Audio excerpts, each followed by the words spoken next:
आप सबको मेरा नमस्कार। और अभी थोड़ी देर पहले केंद्रीय मंत्री स्मृति ईरानी जी ने एक निहायत ही निम्न स्तरीय ओछा वक्तव्य दिया। मैं उनका जवाब देने नहीं आई हूं, लेकिन कुछ सच बयां करने आई हूं। और उस वक्तव्य को सुनकर मुझे एक ही चीज लगी कि शब्द नरेंद्र मोदी के हैं और संस्कार आरएसएस का है। और वो शब्द है झूठ बोलो, लगातार झूठ बोलो और झूठ फैलाओ, दुष्प्रचार करो। ये शब्द नरेंद्र मोदी जी के हैं और ये संस्कार आरएसएस के हैं। जो ट्रेनिंग स्मृति जी की झूठ बोलने के लिए हुई है, उसका पर्दाफाश करना जरूरी है। असलियत यह है, चाहे वो स्मृति ईरानी हो, चाहे वो अनुराग ठाकुर हो, चाहे वो पीयूष गोयल हो, चाहे वो अमित शाह हो, चाहे वो नरेंद्र मोदी हो, लगातार झूठ बोलकर मुद्दे से ध्यान भटकाना है। असलियत यह है कि अडानी मोदी के संबंधों की परत खुल रही है और जनता देख रही है, जनता समझ रही है क्या हो रहा है। जो रंगी पोती एक इमेज बनाई गई थी, जो खोखली इमेज खड़ी गई थी, उसका सच सबके सामने आ रहा है। आज दिक्कत यह है कि अडानी पर जो सवाल राहुल गांधी जी ने संसद में पूछे थे, और वो सवाल आज भी जायज है, उनका जवाब नहीं है भारतीय जनता पार्टी के पास या नरेंद्र मोदी जी के पास। और उन सवालों से ध्यान भटकाने के लिए अनर्गल बातें कही जाएंगी। आज जनता वो सवाल पूछ रही है। आज जनता के मन में आ रहा है, ये क्या अडानी से संबंध है, ये कौन सी प्रेम कथा है कि सारी की सारी सरकार हर मर्यादा, हर लोक लाज को ताक पे रखकर अडानी के बचाव में उतरी हुई है। अरे मोदी का बचाव कर लीजिए तो हम समझते हैं, अडानी का बचाव करने के लिए हर सांसद, हर मंत्री, देश के प्रधानमंत्री तत्पर हैं। आपने देश की संसद को, देश के लोकतंत्र को गिरवी रख दिया कि अडानी बच जाए। लेकिन आज वही जनता के मन में यह सवाल है और वो जनता पूछ रही है, ऐसा कौन सा रिश्ता है, ये क्या दिक्कत है अडानी की जो बचाने के लिए सारी सरकार खड़ी हुई है। और आपको लगता है कि राहुल गांधी की सदस्यता रद्द करके आप उनकी आवाज को दबा देंगे, आप उनको चुप करा देंगे, तो यह आप मुगालते में हैं। आप उनका घर ले लेंगे, वो तो कहते हैं मेरा कभी घर था ही नहीं। और जो शख्स हर कीमत पर लड़ने को तैयार है, वो आपको भयभीत करता है। उनके वक्तव्य में मुझे डर नजर आया, उनके वक्तव्य में मुझे बौखलाहट नजर आई, उनके वक्तव्य में मुझे घबराहट नजर आई कि ये क्या, इतना कुछ करने के बाद भी अडानी के संबंधों पर दर परत खुलती जा रही है, कलई खुलती जा रही है, सच सामने आता जा रहा है। आपकी अडानी पर चुप्पी, आपका संरक्षण, आपकी एजेंसियों का जो बिल्कुल चुप मौन रहना है अडानी पर, वो सारी जनता समझ और देख रही है। लेकिन स्मृति ईरानी जी से मेरे कुछ सवाल हैं और वो सवाल लाजमी है। एक महिला मंत्री है, महिला बाल विकास मंत्रालय की मंत्री है, मजबूत नेता है भारतीय जनता पार्टी की। आप विक्टिम कार्ड क्यों खेलती हैं? You are not a victim. आप किसी तरह से विक्टिम नहीं है। आप एक सशक्त महिला है, आप मंत्री हैं, सांसद हैं, आपसे ज्यादा मजबूत कौन है? आप विक्टिम कार्ड क्यों खेलती हैं? क्योंकि विक्टिम तो वो महिला है जो 400 रुपए का सिलेंडर आज 1200 पर ले रही है। विक्टिम वो महिला है जो आटे पर जीएसटी दे रही है। विक्टिम वो महिला है जो सरसों का तेल 90 पर था, आज 200 पर खरीद रही है। विक्टिम वो लोग हैं। आप महिला और बाल विकास मंत्रालय की मंत्री है ना स्मृति जी, मेरा आपसे एक सवाल है।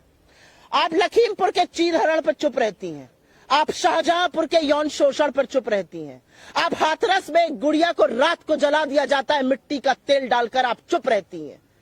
लेकिन आपके बगल में बैठा हुआ भारतीय जनता पार्टी का सांसद एक महिला सांसद को, एक महिला विधायक को वैशाली की नगरवधु वेश्या बुलाता है और आप चुप रहती हैं। कब माफी मांगिएगा आप इस देश से?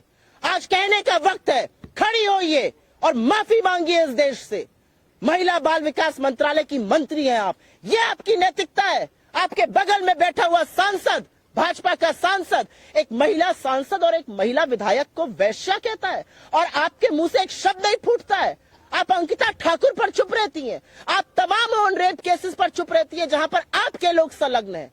लेकिन मैं आपसे सवाल पूछती हूं, संसद में बैठकर संसद की गरिमा को भंग करके, मर्यादा को तार तार करके आपका एक सहयोगी एक महिला सांसद को और एक महिला विधायक के लिए शब्द का प्रयोग करता है जिसको सुनने से पहले इस देश की हर महिला लज्जित होती है। आप चुप रहती हैं।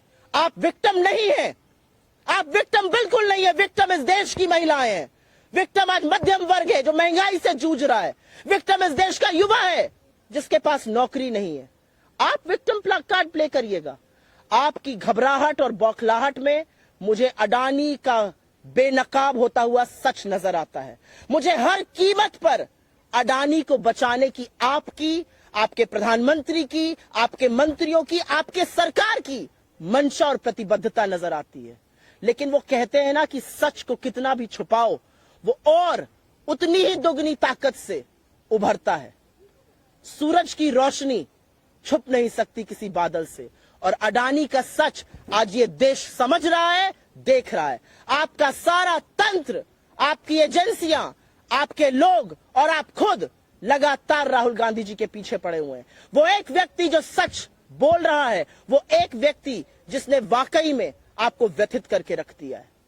मैं पूछना चाहती हूं आपसे, कब अडानी पर बोलिएगा? कब आपकी एजेंसियां जांच करेंगी? अडानी पर यह मौन व्रत क्यों है? 4 ही सवाल तो पूछे अडानी पर। कैसे 609 नंबर से 2 नंबर पर आए? विदेश यात्रा में कहां कहां गए जहां पर उनको कॉन्ट्रैक्ट मिला? एसबीआई और एलआईसी का पैसा क्यों लगाया गया जो पैसा डूब गया? आज पूछना बनता है कि क्या देश की महंगाई, देश की बेरोजगारी, देश की आर्थिक असमानता, महिलाएं, चीन मुद्दा नहीं रह गया है? आप अडानी को बचाने के लिए प्रतिबद्ध है, और इसलिए बड़े दुख के साथ कहना पड़ता है कि शब्द आज सवेरे नरेंद्र मोदी के थे और ट्रेनिंग आरएसएस की थी। क्योंकि स्मृति ईरानी जी, विक्टिम कार्ड खेलना बंद कर दीजिए। आप विक्टिम नहीं हैं, आप एक सशक्त महिला हैं। अडानी पर जवाब दीजिए। अडानी पर अपनी सरकार को बोलिए जांच कराएं। अडानी पर आपकी चुप्पी लोकतंत्र की हत्या करती है और लगातार हत्या करती है। और मैं अंत में एक बात जरूर कहूंगी, और यह बात कहनी जरूरी है। आपको लगता है राहुल गांधी जी चुप हो जाएंगे? जो सवाल सदन में खड़े होकर राहुल जी पूछ रहे थे, वो सवाल आज इस देश का हर व्यक्ति पूछ रहा है। अडानी और आपका रिश्ता क्या है? अडानी पर मोदी चुप क्यों है? अडानी पर जांच कब होगी? और अडानी को बचाने के लिए सारी सरकार क्यों तुली हुई है? I will very briefly make a statement in English on this. I heard India's Union Minister Smriti Irani earlier today, and I heard her make a very irresponsible statement against my leadership, against Rahul Gandhi ji. She named the Congress Parliamentary Party President Mrs. Sonia Gandhi. And I only want to say one thing. I saw a lot of fear in her eyes. I saw her desperation to save Adani. I saw her desperation and her government's commitment to save Adani. I only want to say one thing. The questions that Mr. Gandhi asked in Parliament on Adani is a question that every single Indian citizen is asking. Why is the government hell-bent on protecting Adani? What is your commitment to Mr. Adani? What is your commitment to this, to your agencies? Why are you not getting Mr. Adani's allegations probed? These are very valid questions, and I only want to say one thing to Smriti Irani. You are an extremely powerful woman. You are a cabinet minister. Don't play the victim card. The victims in this country are the middle class, the poor, the farmers, the unemployed. The victims in this country are homemakers who are being suppressed to buy gas cylinders at 1200 rupees, who are now buying oil at 200, who are now paying 100 rupees for petrol. So stop playing the victim card and start answering the questions that we are raising on Adani. None of your efforts to deflect attention away from Adani is being successful. What you tried to do essentially was to murder democracy by disqualifying Rahul Gandhi. But in his disqualification, you have forced the entire nation to ask that one question. Why is Mr. Modi hell-bent, committed to protect Adani? That's the only question that matters. अगर आपके कोई सवाल है तो उसका जवाब मैं दे सकती हूँ.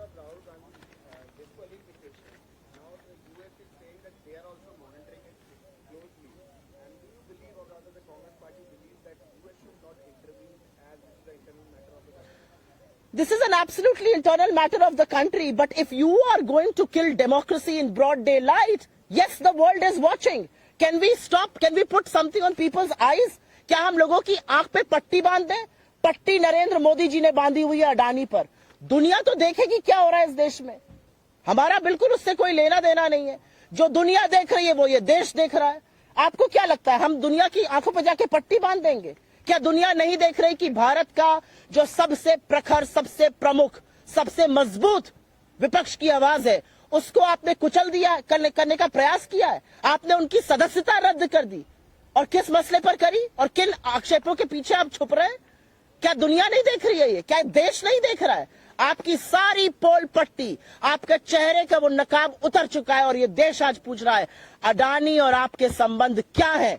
और अडानी को बचाने के लिए अगर आपको लगता है कि राहुल गांधी की सदस्यता रद्द करके आप उनको बचा लीजिएगा तो आप मुगालते में। सत्ता की जरूरत आपको है अडानी को बचाने के लिए। सत्ता की जरूरत आपको है राहुल गांधी को चुप कराने की कोशिश करने के लिए। सत्ता की जरूरत आपको है विपक्ष को डराने धमकाने के लिए। सत्ता की जरूरत आपको है संरक्षण देने के लिए अडानी की। राहुल गांधी के साथ सत्य है और वो सत्य की लड़ाई सदन और सदन के बाहर लगातार लड़ रहे हैं और मजबूती से लड़ी जाएगी। मोदी जी ने तो हमें वो हथियार दे दिया है कि लामबंद हो चुका है विपक्ष और पूछ रहा है आपसे सवाल, जेपीसी कब गठित करिएगा? अडानी पर चुप्पी कब तोड़िएगा? और अब यह सवाल विपक्ष नहीं, अब यह सवाल देश पूछ रहा है। I'll come to.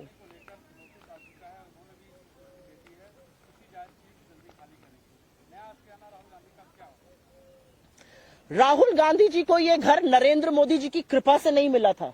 Rahul Gandhi 4 बार के चुने हुए सांसद हैं। एक सांसद होने के नाते, लोगों के मैंडेट के नाते, जिन लोगों ने उनको चुना, उनको अधिकृत किया कि उनको यह घर मिले। पहली बात, घर खाली कराना, आशिया उजाड़ना, आपको लगता है इससे राहुल गांधी चुप हो जाएंगे? एक्चुअली प्रॉब्लम यह है कि राहुल गांधी ने इनको इतना व्यथित कर दिया, इतना विचलित कर दिया है, इन बेचारों को समझ में नहीं आ रहा है ये करें क्या। इनको लगता है कि राहुल गांधी की सदस्यता रद्द करके या घर खाली करा के, राहुल गांधी जी सबके लिए तैयार हैं। जब हमारा नेता बाहर आकर कहता है कि मैं हर कीमत चुकाने को तैयार हूं, तो उसकी रगों में शहादत का खून है। उनको लगता है कि वो राहुल गांधी जी को चुप करा देंगे। राहुल गांधी जी के पिता ने और उनकी दादी ने इस देश के लिए शहादत दी है। आपको लगता है राहुल गांधी जी का घर ट्रांसफर करा के, घर हटवा के आप चुप करा दीजिएगा? एक्चुअली अब जो राहुल जी बोल रहे हैं वो जनता और प्रखरता से बोलेगी, इससे वो डरते हैं। आगे वो कहां जाएंगे, क्या रहेंगे, मुझे नहीं लगता कि इस सार्वजनिक प्लेटफॉर्म पर मुझे इसकी जिक्र भी करना चाहिए।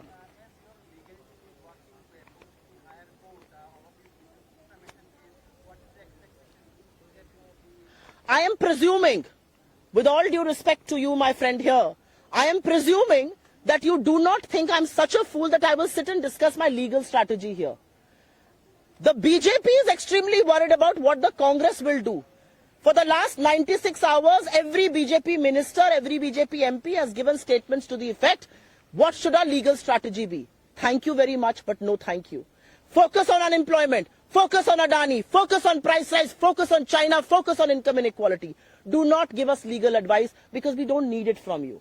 हमारी जो रणनीति होगी लीगल तौर पर या पॉलिटिकल तौर पर, उसका जवाब मैं एक प्रेस कॉन्फ्रेंस में तो नहीं दूंगी। और मुझे बहुत शुक्रिया अदा करना है भाजपा की उस मुफ्त सलाह का जो हर मंच से वो दे रहे हैं कि हमारी रणनीति क्या होनी चाहिए लीगल तौर पर।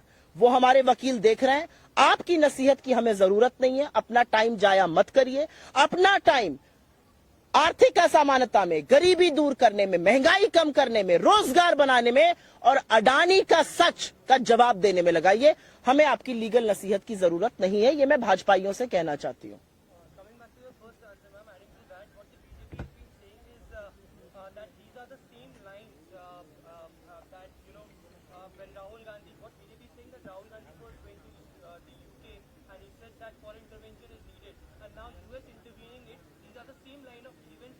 It's an absolutely ridiculous statement, if at all the BJP is making. I'm presuming what you're mouthing here is what the BJP has said. And you are also quoting them. It's an absolutely ridiculous statement because Rahul Gandhi in UK put Indian democracy at the center stage. Rahul Gandhi in UK said that Indian democracy is a public good. Bharat का लोकतंत्र विश्व के लिए सौगात है। हिंदी और अंग्रेजी में मैंने दोनों भाषाओं में बोल दिया है। उस पर भाजपा को आपत्ति है। उसी पर तो वो वक्तव्य देना चाहते थे। He wrote twice to the speaker. 2 बार उन्होंने स्पीकर को लिखकर परमिशन मांगी, 1 बार मिलकर मांगी। स्पीकर ने कहा मैं आपको बोलने का समय नहीं दे सकता हूं, मेरे साथ एक कप चाय पी लीजिए। बोलने क्यों नहीं दिया गया? 16 मार्च को राहुल जी ने एक प्रेस कॉन्फ्रेंस करी थी एआईसीसी के मुख्यालय से और उन्होंने कहा था if Indian democracy was functioning, अगर भारत का लोकतंत्र काम कर रहा है तो मुझे बोलने का चांस मिलेगा, बोलने का मौका मिलेगा। 8 दिन बाद बोलने का मौका नहीं मिलता, उनकी सदस्यता रद्द कर दी जाती है। आपको लगता है भारत का लोकतंत्र सजग है, सजीव है, चल रहा है और ये दुनिया नहीं देखेगी, ये देश नहीं देख रहा है। दुनिया क्या देख रही है उससे हमें मतलब नहीं है रत्ती भर का। जो देश देख रहा है, मैं उसकी आपसे बात कर रही हूं। हमारा लोकतंत्र तब कमजोर होता है जब विपक्ष की सबसे मजबूत आवाज को दबाने का प्रयास किया जाता है। हमारा लोकतंत्र तब कमजोर होता है जब लामबंद होकर विपक्ष आपसे जेपीसी की मांग करता है और सरकार सदन नहीं चलने देती है। यह कमजोर होते हुए लोकतंत्र का प्रतीक है, परिचायक है। लेकिन मैं अपने नेता की बात को कोट करूंगी, this is our problem, this is an internal problem, this is an Indian problem and we will find the solutions within. ये हमारी समस्या है, अंदरूनी समस्या है, भारतीय समस्या है और इसका निवारण और समाधान हम खोजेंगे। अगर उनके यहां ट्रांसलेटर्स की कमी है, आपके माध्यम से मैं ये बोल देती हूं, हमसे ट्रांसलेशन करा लें, क्योंकि ट्रांसलेशन में भी हाथ तंग नजर आता है। बहुत बहुत धन्यवाद आप सबका।